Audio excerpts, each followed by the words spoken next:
മഹാരാഷ്ട്ര തെരഞ്ഞെടുപ്പുമായി ബന്ധപ്പെട്ട് കഴിഞ്ഞ ദിവസം ഗുരുതരമായ ആരോപണങ്ങളാണ് രാഹുൽ ഗാന്ധി ഉന്നയിച്ചത്. തെരഞ്ഞെടുപ്പ് നടന്ന 6 മാസം പൂർത്തിയാകുന്ന ഒരു വേളയിലാണ് നടത്തിയ അന്വേഷണത്തിന്റെ ഫലം രാഹുൽ ഗാന്ധി പുറത്തുവിട്ടത്. വലിയ കോളിളക്കമാണിത് ഉണ്ടാക്കിയത്. ഇതിന്റെ പിന്നാലെ ഈ ആരോപണം പ്രതീക്ഷിച്ച പോലെ തന്നെ BJP നിഷേധിക്കുകയും ചെയ്തു. തോൽവിയുടെ നിരാശയാണെന്ന പതിവ് പല്ലവിയാണ് BJP പറയുന്നത്. എന്നാൽ രാഹുൽ ഗാന്ധി ഉന്നയിച്ച ഒരു ആരോപണം പോലും തെളിയിക്കാനോ അതിന് കൗണ്ടർ അടിക്കാനോ BJPക്ക് സാധിക്കുന്നില്ല. എന്തായാലും മഹാരാഷ്ട്ര കോൺഗ്രസ് രാഹുലിന് പിന്നിൽ തന്നെ നിലയുറപ്പിക്കുന്നു.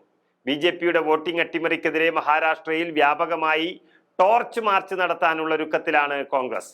മഹാരാഷ്ട്ര കോൺഗ്രസിന്റെ അധ്യക്ഷൻ ഹർഷവർദ്ധൻ സബ്കൽ മാർച്ചിന് നേതൃത്വം നൽകുമെന്നും അറിയിച്ചു. സംസ്ഥാനത്തെ കോൺഗ്രസ് MLA-മാരോടും MP-മാരോടും മാർച്ചിന്റെ ഭാഗമാകണമെന്ന് കോൺഗ്രസ് നിർദ്ദേശം നൽകിയിരിക്കുന്നു.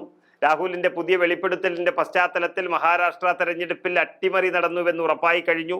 വെറും ഊഹാപോഹങ്ങളുടെ അടിസ്ഥാനത്തിലല്ല രാഹുൽ ഗാന്ധി ഇത് പറയുന്നത്. കൃത്യവും സ്പഷ്ടവുമായ തെളിവുകൾ രാഹുൽ ഗാന്ധി നിരത്തുന്നുണ്ട്. എന്നിട്ടും BJP വെറും പരിഹാസമാണ് രാഹുലിന് നേരെ ഉയർത്തുന്നത്. ഇതോടെയാണ് സംസ്ഥാനത്തുടനീളം പ്രക്ഷോഭം നടത്തി ആരോപണം തെളിയിക്കാൻ കോൺഗ്രസ് ഇറങ്ങിത്തിരിക്കുന്നത്. 2024 മഹാരാഷ്ട്ര നിയമസഭാ തെരഞ്ഞെടുപ്പിന്റെ ഫലം വിചിത്രമാണെന്നാണ് രാഹുൽ ഗാന്ധി പറയുന്നത്. കൃത്രിമത്തിന്റെ വ്യാപ്തി വളരെ വലുതായതിനാൽ മറച്ചുവെക്കാനുള്ള എല്ലാ ശ്രമങ്ങൾക്കിടയിലും വ്യക്തമായ തെളിവുകൾ പുറത്തു വന്നതായും രാഹുൽ ഗാന്ധി പറയുന്നു. 2023 തെരഞ്ഞെടുപ്പ് കമ്മീഷണർമാരുടെ നിയമം അടക്കം ഈ അഴിമതിയുടെ ഭാഗമാണെന്ന് രാഹുൽ ഗാന്ധി വ്യക്തമാക്കുന്നു.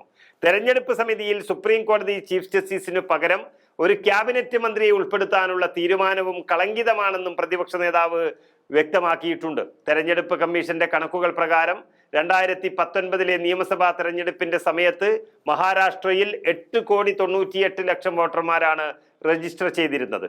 5 വർഷത്തിന് ശേഷം 2024 ലോക്സഭാ തെരഞ്ഞെടുപ്പിൽ ഇത് 9,29,00,000 ഉയർന്നു. എന്നാൽ വെറും 5 മാസത്തിനുള്ളിൽ 2024 നവംബർ നടന്ന നിയമസഭാ തെരഞ്ഞെടുപ്പിൽ ഈ സംഖ്യ 9,70,00,000 കുതിച്ചുയർന്നത്. 5 വർഷം കൊണ്ട് 31 ലക്ഷത്തിന്റെ വർധനവുണ്ടായ ഇടത്ത് 5 മാസം കൊണ്ട് 41 ലക്ഷത്തിന്റെ കുതിച്ചുചാട്ടം.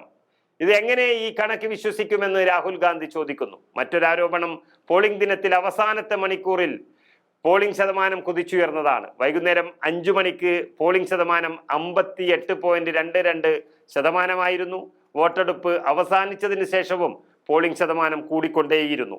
അന്തിമ പോളിംഗ് ശതമാനം അടുത്ത ദിവസം രാവിലെ മാത്രമാണ് റിപ്പോർട്ട് ചെയ്തത്. അത് 66%. അഭൂതപൂർവമായ ഈ 7.83% വർധനവ് എന്ന് പറയുന്നത് 76 ലക്ഷം വോട്ടർമാർക്ക് തുല്യമാണ്. ഇത് മഹാരാഷ്ട്രയിലെ മുൻ നിയമസഭാ തിരഞ്ഞെടുപ്പുകളെക്കാൾ വളരെ കൂടുതലാണെന്നും അടിവരയിട്ട് രാഹുൽ ഗാന്ധി പറയുന്നു. ഈ വെളിപ്പെടുത്തലുകൾക്ക് നേരെ BJPയും തെരഞ്ഞെടുപ്പ് കമ്മീഷനും കണ്ണടച്ചിരുട്ടാക്കിയതോടെയാണ് ടോർച്ച് മാർച്ചുമായി കോൺഗ്രസ് ഇറങ്ങുന്നത്.